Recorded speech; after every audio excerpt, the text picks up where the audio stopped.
Okay, here. I'm gonna take a moment to explain what soundbites are. A lot of people never even heard that combination of words before. It's not something that's often taught to people. Should you ever hear it and you Google definition it'll tell you that it's usually an excerpt of a theatrical performance or something like that meant to captivate the audience. So they might take a snippet out of a 5 minute video of, let's say, 5 seconds, and in that 5 seconds, there'll be something they said that brings interest to the whole topic, and the rest of the performance might have no intellectual quality whatsoever. The news is particularly bad at it. They do it all the time, but I'm not talking about them necessarily. Sound bites can be a very effective tool that can really be used on anyone. However, they're more effective against people who have a limited social life. Um, and there are lots of people living in society, and I mean lots of people, who live more or less solitary lives. They may have a few friends, family members, whatever, and that's it. They don't have a very big social circle.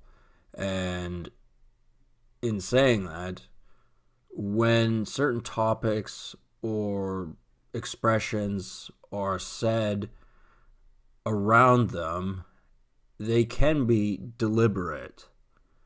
And there's no way you could approach somebody and say, "Look, why did you say that?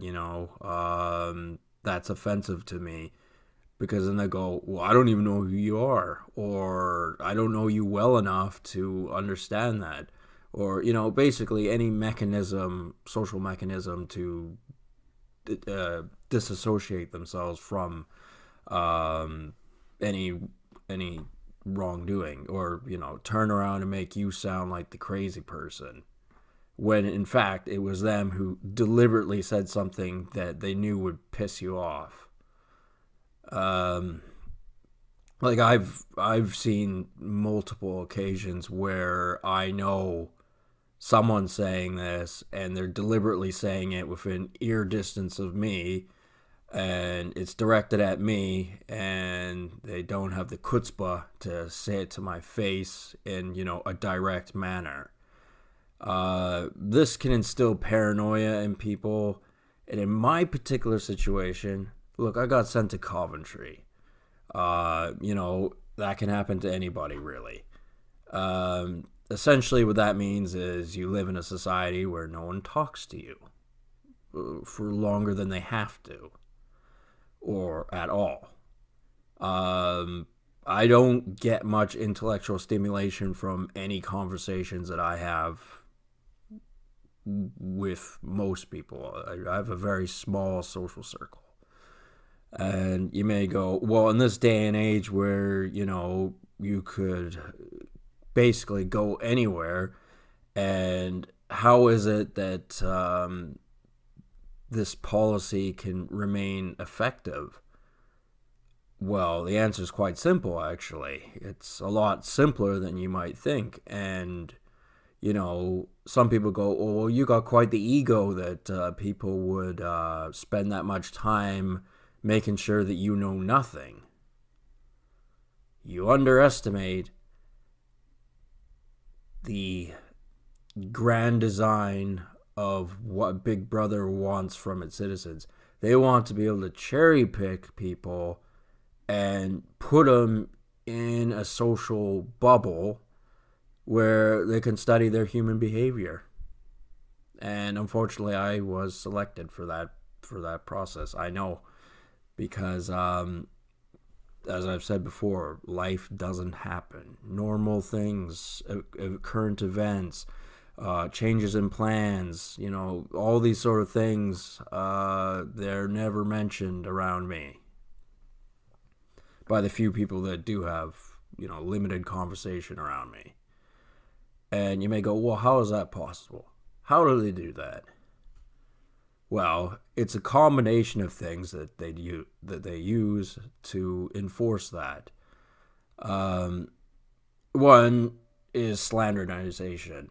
They'll call you any name they want to, and because people are inclined to believe bad things about other people, they tend to believe them, and they don't understand how cunning and manipulative some people are. Some people know how to trash talk anyone and make it sound like the real thing without a shred of proof whatsoever. And that's most certainly what's happened with me. I've been called every name, and I have proof of that on my social media, as a matter of fact, if anyone cares to look. I also have limited mobility, chronic sore throat. I've mentioned that probably 100 times. So in that sense, I'm not traveling far distances for very long or to places I don't really know. Also, I don't drive. I use public transit. And here in the Lower Mainland, we use compass cards. That automatically says this person is on this particular motorized transport, and there's only X amount of places they can possibly go. So let's say I'm on my way to anywhere. Let's say I'm on my way to a McDonald's, and then all of a sudden I change my mind. I want to go someplace else. I want to go in the complete opposite direction. A, it takes time to do that. B, my card that I use to gain access to transport will indicate which direction I'm going in. And then it's a simple matter of mathematics of how long it's going to take to get there. There's that factor. I mean, there's also my cell phone, which theoretically I could stop carrying. It's not like many people phone me anyway, where that has a homing beacon right into the thing. They ping it. So it doesn't matter where you are, they can ping you based on your cellular phone. I mean, it's not like in the olden days where they would, basically hire some goon who knew how to cloak himself in the crowd and had all the characteristics to spy on somebody directly. You wouldn't see him in the crowd. They probably got very good vision. If you did confront him, a story of denial would come out of them. And that will be it. And people have a way of escalating a denial to the point where the person that they're denying looks like the crazy person, and there isn't really any way of proving it right then and there. But if it's true, then it's not paranoia. However, you can't go around assuming that that's always the case. I mean, with talking with soundbites, you can't use psychic energy to say nobody can say a damn word in front of me or I'm going to suspect them of being an agent or something. That would be ridiculous, of course. But, I can definitely keep my ears open, and if I hear anything off, don't take any chances. Go, right, I don't want to listen to this person. Right, I don't want to be anywhere near this person. I'm going someplace else. I think that's quite reasonable. And then, you know, you take into consideration other things, in my case specifically, where I have a social media account. I have a YouTube channel with over 666 videos. Yes, I know. I passed that mark the other day. Um, are there people who know who I am and I've never seen them before, and they are cheeky enough, they have the audacity to be in my area, use a soundbite? It could be anything. Like I've heard someone as brazen say the word involuntary celibate in front of me, and of course, that really gets my goat. I hate that term because of the life I have to live. Anybody would hate that term at that point in time. And there are other things that people can say that sound very irritating, and you try to go, I don't want any part of this. I'm not paranoid, but I'm not taking any chances. And so, but I've got an MP3 player. I don't listen to people that I don't want to listen to. If they don't want to talk to me directly, then I'm not interested in what they got to say. I don't play these games. I don't like them. Because it's all about putting ideas in someone's head. Because you're supposed to ruminate on them, because as a sent to Coventry type person, for whatever reasons, you don't hear too many things being said, and the idea they have is if they say something, that I'm going to think about it, for maybe the rest of the day, maybe the rest of the week, maybe for a long time, depending on how vulgar it is. And I don't let it get to me. I tune them out. And it's not entirely because I'm antisocial, although that's definitely part of it. I mean, who wants to talk to Canadians? Canadians are stupid. They don't have anything interesting to say. And it's it is a creepy situation. Like, I put myself out there. I made a YouTube channel. I believe I was already sent to Coventry before I made the YouTube channel, so this was my outlet for having some attempt of having a modicum of conversation. It didn't exactly go the way I would have liked. Especially as I haven't made any money out of it yet. However, that definitely opens the door to people knowing who I am, and I don't know who they are. And, yeah, that's kind of creepy.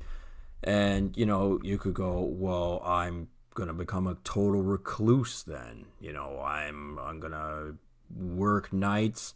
I'm not going to go out during the day. I'm going to only order packages off of Amazon. I'm not leaving my house. This, that, and the other. And it's like, no, that would be counterproductive to mental wellness. And this approach, of which I believe I'm in part of a social experiment involuntarily,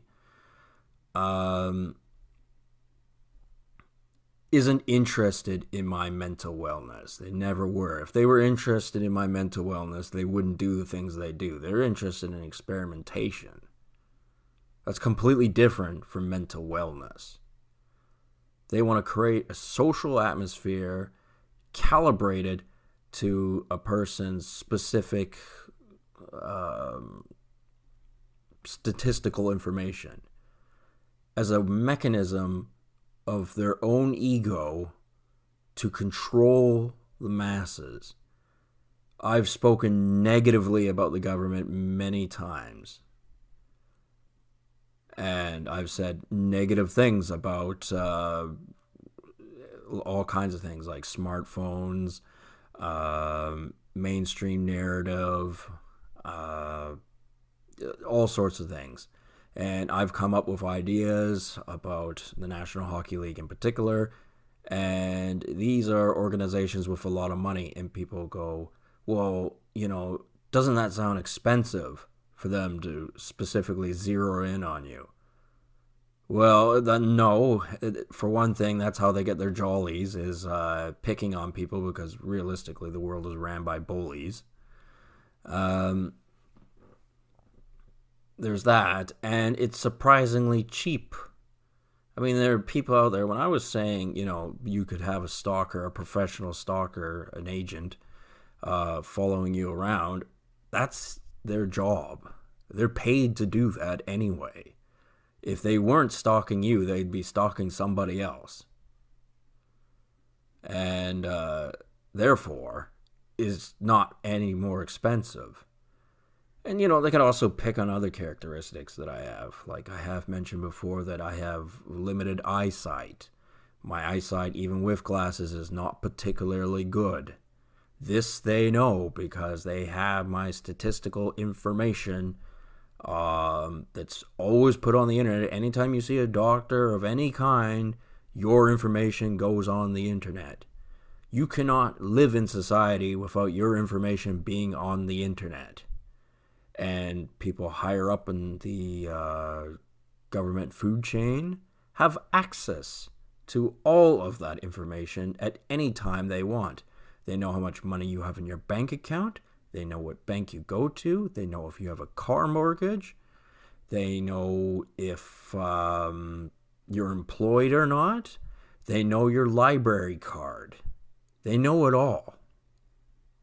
Because all your information goes on the internet. And you get these idiots going, well, I don't want books anymore because they're big and clunky. Well, I don't want Big Brother knowing everything I do. Random audits. And, more sinister things where they've developed what I would call a mental illness of an unhealthy obsession with me. Now, I gotta admit, in my social life, if a pin dropped, I could still hear it because there's so little noise. And that in itself is spooky. It's almost like I'm in a glass cage or something.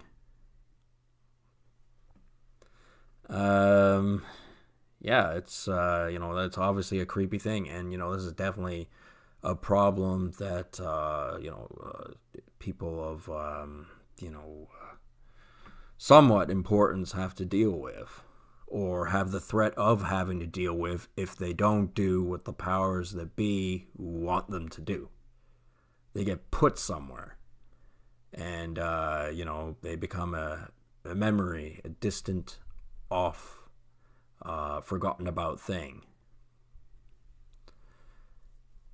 And as I said, this could happen to anyone for any reason, because they're always looking for new test subjects to exercise their social control over people, to perfect it. And,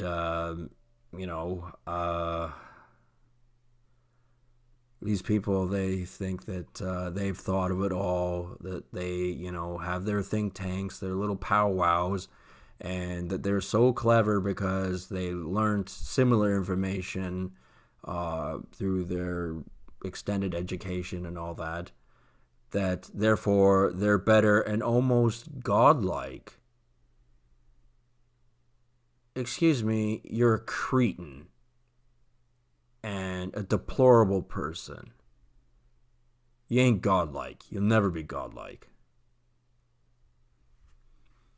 And running around stalking people, which is more and more easy, and more people are accepting by the mechanisms I explained, like social media, the fact that all your information goes on the internet, you're carrying around a cell phone, a tracking device, essentially, that you voluntarily have and pay for as well. That's the insidious joke about it. Uh, yeah, it's all very creepy, and it's all geared to making it easier that the powers that be, whom have shown that they are incompetent, stupid, and have corrupt ideas of what is right and wrong. Uh, and people accept that as what it is, and they figure that they're, if they limit what they do, as far as who they are as a person, uh, and social media and that sort of stuff, that therefore they're safe. Well, let's assume that people like that are automatically given, random audits on who they are. I mean, what if there's a small army of private stalkers that work for the government that check up on everybody? And they know enough of your information you can't hide from them. If they want to check you out in such a way where they can't be identified, and you don't even think that they're out there, then their job is all the more easy.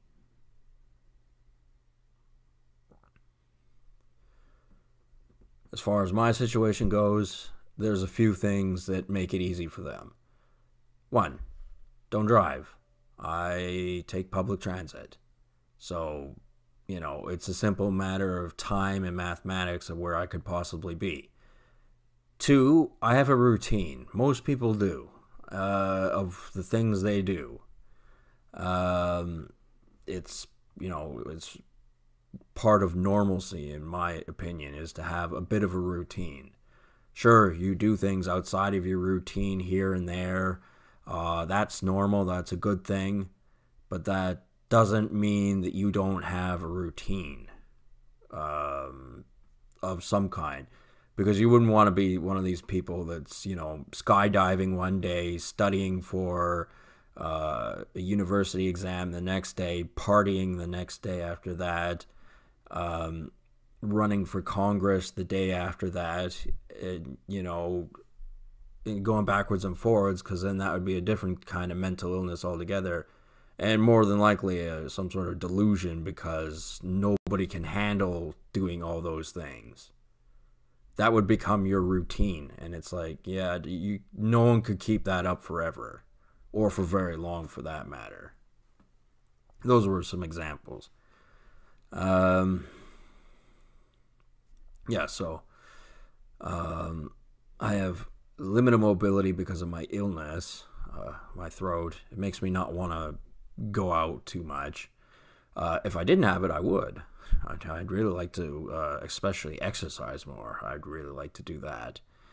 I'm in a slight bit of a financial crunch. I got to make more money. I'm making enough right now that eventually it'll be all right, but a little bit away. Anyway, that's personal matters, but the powers that be know all that as well. So what difference does it make? And they're assholes too. So. There's that factor. So they know where I'm gonna be most of the time, making it easier for this special branch to check in whenever they want, however often they want, especially if they're looking for problems that don't exist, that are untrue, and the slanderization that I talked about, especially against me, would be something that they try to promote. Like, I've seen it quite often, especially on social media, where I'm called names and there's no shred of proof. The person, there's no proof that they exist at all. They could simply be a computer program, although I think they are a real person.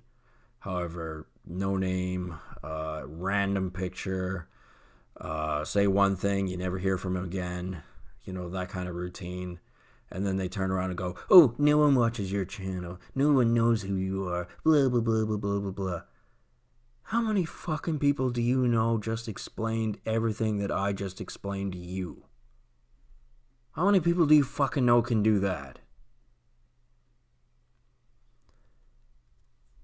I doubt very many. And the ones that can tend to keep their mouths shut because they, you know, learned all this stuff and realize that it comes with a lot of bad things because, it's kind of not really being a whistleblower, but, it's saying things that people don't want to hear. Like, Apple doesn't want to hear that, well, gee whiz, your phone is a fucking evil thing and people are better off without it. And therefore, don't go buy new phones. You don't need the new iPhone that's coming out. You don't need it. You need maybe basic internet, texting, messaging, and to be able to use the phone for what it was supposed to be in the beginning, which is a phone. They don't want to hear that. They want people to waste their money on a new phone every time they update. So obviously you're going to piss some people off when you say, this is what's wrong with this device, and this is why you're stupid for buying it. Yeah, people don't like that. The people in that industry do not like that, because then that means, oh no, the people found out that we're a bunch of bastards. Yeah. So, these are things, and I've been aware of them for quite a long time. Like, I know that there are people out there that specifically say stuff, and maybe not every time it was directed at me. Maybe it was part of normal conversation, but a lot of the times it feels very pointed. And it may be a few words, and then the rest I can't really hear because they're speaking too quietly, or they've walked away, or whatever. And I look at it and I go, that douchebag knew exactly who I was. And they said things to try and irritate me. And, obviously there are things in society based on what type of person you are, specifically your race, your age, all this sort of stuff, where there are words that can be particularly offensive, but that are effective basically to most people within those parameters. Like if, for example, you said Trump should build the wall, and somebody from Mexico is within earshot distance, odds are they're going to get a little bit offended. And, that's a blanket statement. You could observe that somebody's from Mexico and say that, knowing odds are it's probably going to irritate them. And that can be part of, the randomness of life. That has nothing to do with being followed or anything like that. That has to be taken into consideration. But in my particular situation, there are too many things that are Twilight Zone-like that, lead me to believe that I am in a glass cage. And, I don't like being in a glass cage. I don't like people with sinister thoughts looking in and making decisions that are counterproductive to what's good for me. Simply because there are other factors that are not directly because of me, but are because of what other people have said about me, or simply that I'm a spokesman for, essentially being a white guy. That is enough to offend somebody out there. And they use their powers in the shadows to be assholes. There are a lot of people who are assholes out there. You can't reason with them. They don't want to be reasoned with. All they want to do is enforce their authority. And after they've done that, that's it. They want to spend minimal effort. Minimal. And once they've done what they've done, then it doesn't matter what happens to you. And I'm saying, fuck you. Fuck you and everything you fucking stand for. And that is why I don't like Canadian society. I don't like Canadians. Canadians are cunts.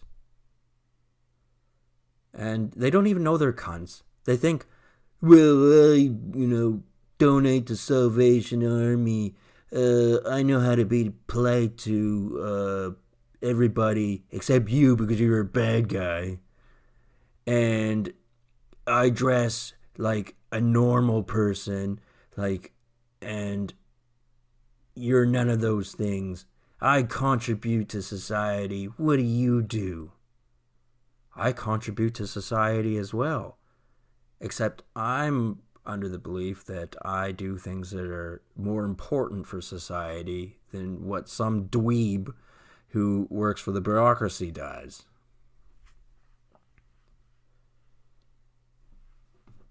They're not going to agree with that. I don't expect them to. And if they expect me to agree with them, that they're so much more intellectually qualified than me, then, obviously we're at an impasse because, as a group effort, they have the advantage. And yet I figure them out. Who knows? Maybe everything I said is completely wrong. I'm willing to accept something like that if I'm presented with an argument that actually makes sense. However, since that's not their style, they would prefer to say, he's crazy, he's stupid, don't talk to him. That was their approach. That's their argument. And it's like, you're going to have to do a bit better than that, because that's pathetic.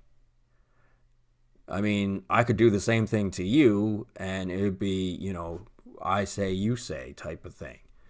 And because you're the powers that be, most people will go along with what you got to say, even if you're completely wrong.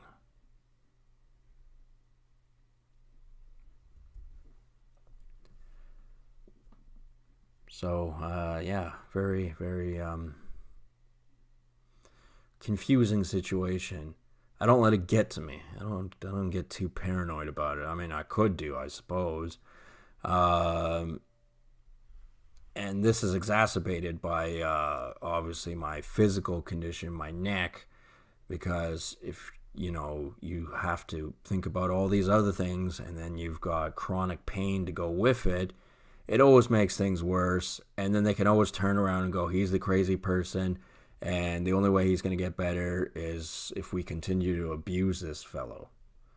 And to me, that's a sign of unreasonability. You can't deal with people like that. And the answer is you don't deal with people like that. You find a way around. And, what are they going to do? What are they going to do? They wanted me to stop drinking alcohol? I'm not going to do that. They're going to fuck around with my medication? They could do. Nothing's stopping them. Except maybe their own bureaucratic entanglements. But, I notice physical differences when I pick up new prescriptions of medications of the same. It's supposed to be the same, but it's not. Felt completely different. And there was no reason for that to happen unless I was given something else. And they simply lied to me. And then they stuck to that lie. They won't change their story. And I don't get a chance to communicate with them directly long enough for them to buckle, to own up to what they've done. And that's the way how they like it. They like to go, well, we'll reschedule for another few weeks, and then we'll let you talk for a couple of minutes, and then we'll do it all over again and all over again and all over again. And therefore, it's a perpetual cycle of what I would call abuse. They don't want to hear that. They certainly don't want me saying that on a YouTube channel where people who don't agree with what they've got to say will get to see it, because there are creeps in the shadows who, aren't agreeing with the creeps that don't like me. They're no less creeps, but you know, it's different. That's all it is. It's different. A different approach, a different mindset. And, you know, it's best to go through life not trusting anybody. Sad to say that, you know, it's too bad the world has to be this way where you can't trust anybody, where the idea of the Stasi is very much a real thing and people seem to think it's history. And it's like, no, it's still ongoing. It's still problematic. And people, you know, they just have low character. You know, they really do. And the mechanisms of controlling people's mindset are not overly complicated. And all of this ties in with society accepting that people will be cherry picked and experimented on, whether they fully grasp and comprehend what that is or comprehend anything of it, assuming they're not a dunce,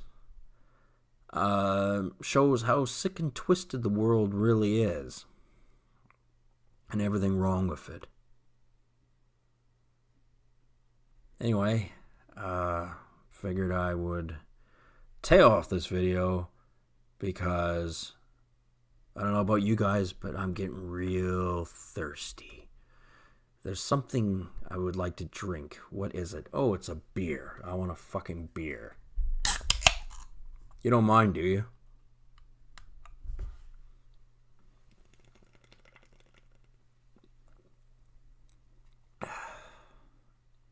Would have been better cold, but I have cold ones in the freezer. I should probably go check up on those. I don't want them to explode in there. Because no one wants, you know, exploded beer in their freezer. Anyway, yeah, I'll talk to people later. And odds are I probably don't like you. So, fuck off.